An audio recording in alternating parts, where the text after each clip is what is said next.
Et salut les gars, c'est Arthur de chez Webot. On se retrouve aujourd'hui pour une nouvelle ouverture de produits, un petit unboxing avec la Dualtron City. Donc c'est un des derniers produits de la gamme Dualtron Mini Motors, donc des chouettes produits très qualitatifs. On va l'ouvrir tout de suite pour découvrir cette citadine. C'est parti. Ok, du coup, maintenant qu'on a sorti cette petite Dualtron City du carton, enfin petite, c'est assez relatif, on va pouvoir voir un peu avec vous qu'est-ce qu'il faut monter quand on la reçoit, les différentes caractéristiques, etc. C'est parti. Du coup, on va démarrer, hop, directement par relever la potence. Il faut bien faire attention à bien baisser le collier de serrage à fond, mais bon là, il a l'air de s'y mettre tout seul. Et puis après, on vient généreusement fermer, donc je rappelle, on serre avec le collier de serrage ouvert, hop, on vient fermer le premier, hop, le premier collier, on vient serrer le deuxième. Ok, une fois qu'on a fait ça, on va pouvoir venir mettre en place le guidon. Donc tout simple, on vient enlever la petite partie, on la remet, il y a le petit ressort, ça revient tout seul. Pareil de l'autre côté, plaque. Pareil, on peut venir serrer le petit collier de serrage pour éviter d'avoir le guidon qui fuit pendant qu'on roule. Donc maintenant qu'on a monté la potence et le guidon, on va pouvoir s'attaquer au montage du petit frein qu'on a juste ici et au serrage des commodos sur le guidon. Donc le petit frein, on trouve la bonne clé Allen de la bonne taille, clac clac clac. On vient desserrer la moitié. On desserre la deuxième vis, enfin on enlève les deux vis en fait. Une fois que c'est fait, on enlève la deuxième petite partie du frein et on vient se mettre directement le frein juste après la poignée. On met dans la bonne position le frein et on vient serrer directement pour que ça ne bouge plus. Tac, si on peut mettre une petite goutte de frein filé, c'est pas mal. On va maintenant resserrer ce petit commodo là ainsi que le display rapidement. On n'hésite pas à bien serrer pour le display et la fixation commodo. Il y a deux petites vis juste derrière. Hop, vous le verrez, il suffit de les resserrer tranquillement. Ok, donc maintenant qu'on a fini de tout resserrer et de tout monter sur cette trottinette, on va pouvoir s'attaquer un petit peu à tout ce qu'on pouvait trouver avec dans le carton. Notamment, on va trouver, comme pour toutes les trottinettes de la gamme Dualtron, le petit sachet avec le petit jeu de clé Allen à l'intérieur. On a aussi la petite télécommande pour toutes les LED qu'on va trouver notamment ici. On va en trouver aussi sur les côtés du deck, juste ici, donc il y a des LED un peu partout, pareil pour les boutons, etc. C'est du Dualtron, c'est signature Dualtron, c'est de la LED. On va pouvoir aussi trouver le petit sachet avec les caches écrous, donc à mettre chaque écrou qui tient les roues.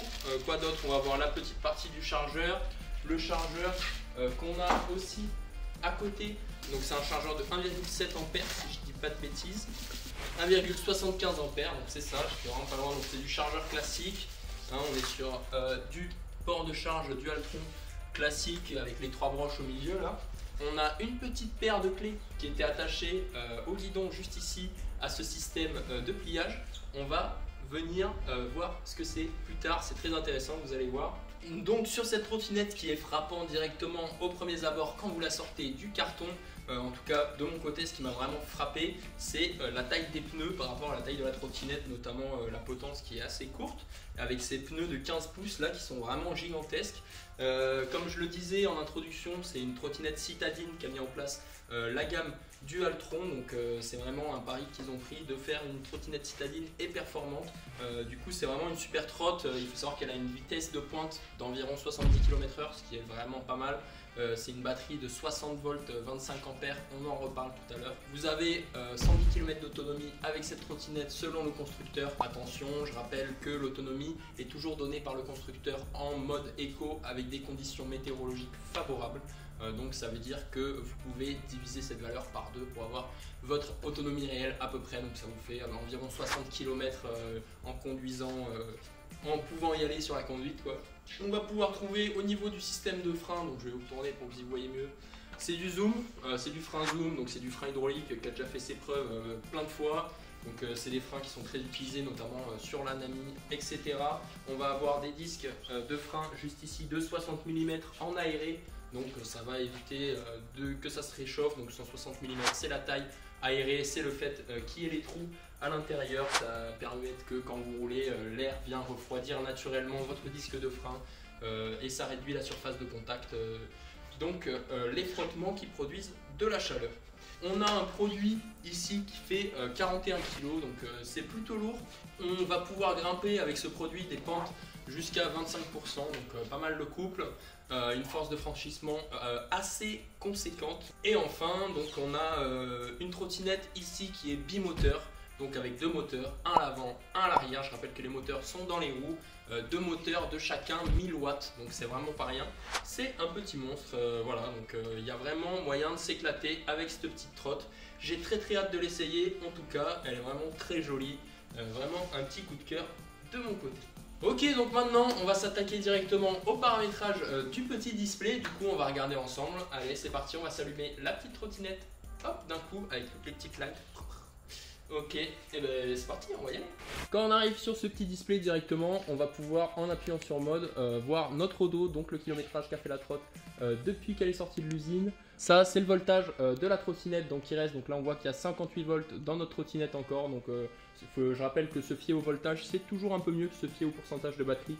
Toujours un peu plus fiable. Du coup, n'hésitez pas à prendre vos valeurs maximum et minimales de votre produit en voltage. Hop, le temps depuis lequel la trottinette a roulé. Donc là, elle a roulé environ 4 secondes. Chouette. Ok, du coup, maintenant, on va s'attaquer au paramétrage du display. Du coup, on va rentrer directement dans les menus en restant appuyé longtemps sur le petit bouton mode. Et on arrive directement dans le P0. Donc le P0, c'est le diamètre des roues. Donc là, on a 15 pouces. Du coup, on va le laisser. Hop, on va passer au P1. Le P1, c'est le voltage de la batterie, donc pareil, on ne touche pas, donc 60 volts. On va passer au P2. Le P2 qui correspond au nombre de pôles magnétiques du moteur, donc pareil, c'est le nombre d'aimants, on ne va pas changer. Le P3, c'est le calcul de vitesse. Est-ce qu'on calcule la vitesse à l'intérieur, donc avec des capteurs au niveau des roues, ou est-ce qu'on calcule la vitesse à l'extérieur? Le P4, l'unité de vitesse, donc 0 qui correspond au km/h et 1 qui correspond au miles per hour.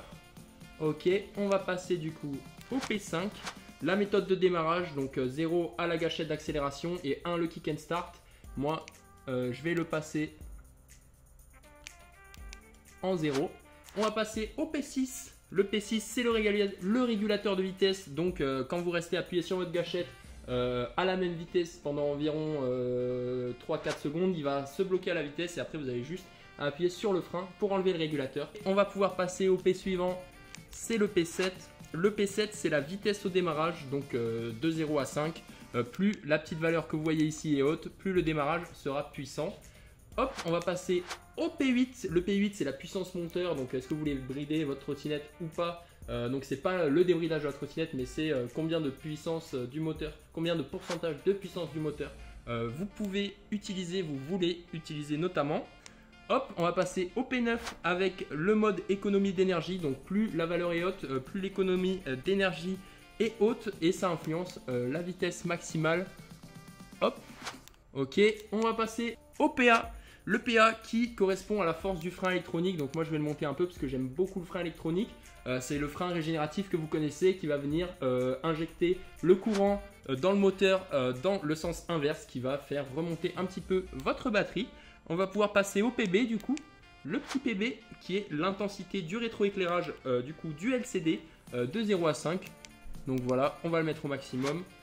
Hop, le PC, c'est le timer de mise en veille automatique comme sur votre téléphone. Le temps que vous voulez que votre produit reste allumé avant que ça s'éteigne en minutes. Donc de 0 à 5, c'est en minutes, donc 5 minutes, ça me paraît pas mal. Et le PD donc qui permet d'activer ou désactiver l'ABS. Du coup 0, désactiver, 1, activer. Nous, on va le laisser désactiver. Donc maintenant qu'on a vu ensemble pour le paramétrage du display, on va ensemble regarder pour le débridage de cette trottinette. Donc c'est une trottinette qui se débride au display comme toutes les trottinettes Mini Motors. Vous allez retrouver à l'intérieur du display un petit switch qu'il va falloir passer en position 2. On va le faire ensemble. Alors on se saisit hop, de la petite clé qu'il nous faut pour démonter notre petit display. Ok, une fois qu'on a enlevé le petit display du support, on va venir le retourner. On voit ici qu'on a 4 petites vis, enfin 3 petites vis et une quatrième qui est cachée derrière le petit sticker doré qu'on a juste ici. Du coup, on va tout de suite se saisir d'un petit tournevis cruciforme comme celui-ci par exemple. Et on va venir, hop, voilà, nickel, dévisser toutes les vis.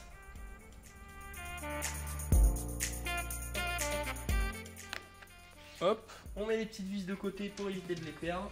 Tchac. Et comme je vous l'ai dit, sous le petit sticker doré, hop, on va venir trouver la dernière vis. Tchac. Directement. Clac, ouvrir le display comme ceci. Voilà, donc là vous voyez à l'intérieur, on peut voir un petit peu tous les composants. Et juste ici, comme je vous disais, on a un petit switch juste ici. Avec deux petits switches, un qui est déjà en position 2, un qui est en position 1. Et alors pour débrider, c'est tout simple. Il va falloir tout simplement passer celui qui est en position 1 en position 2. Hop, comme ceci. Et là, normalement, on va faire le petit test ensemble. Si j'allume la trotte, hop, et que j'appuie. Ok, donc là, vous pouvez voir que là, on est complètement débridé, hein. Ok, du coup maintenant qu'on a vu à peu près tout ce qu'on avait à voir au niveau de l'unboxing avec cette petite trottinette Dualtron City, on va passer directement au test. Voilà, quand vous freinez vous avez des petites lights. Bon, maintenant on a tout vu. Et maintenant qu'on a tout vu, on va pouvoir directement, comme d'habitude, passer à la partie test en extérieur. Vous avez l'habitude. C'est parti.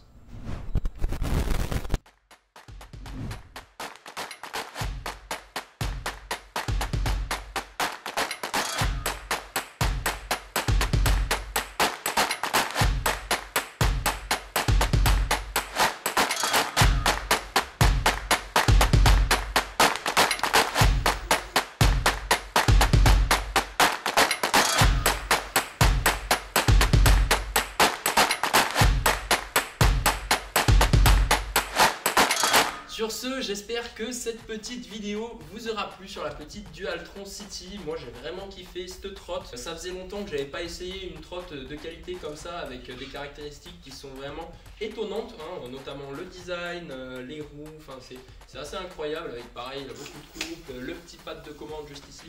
J'ai trouvé ça vraiment tip top et j'espère que cette vidéo vous aura plu. Du coup, si c'est le cas, n'hésitez pas à lâcher un petit com en dessous, à cliquer sur le bouton s'abonner, la petite cloche. Vous connaissez YouTube, comment ça fonctionne. Et moi je vous dis à la prochaine pour une prochaine vidéo. Allez, tchuss!